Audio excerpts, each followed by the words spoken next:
Отправились в район Ермолино Истринского района Московской области по заявке на отлов бездомных животных.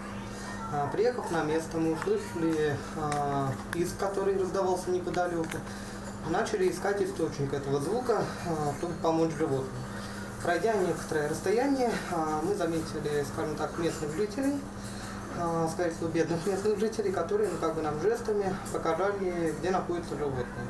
Мы пошли вдали искать, обнаружили щеночка. Он находился в яме, заполненной битумом или мазутом, каким-то подобным вязким веществом. От щенка торчал буквально нос и передняя лапка.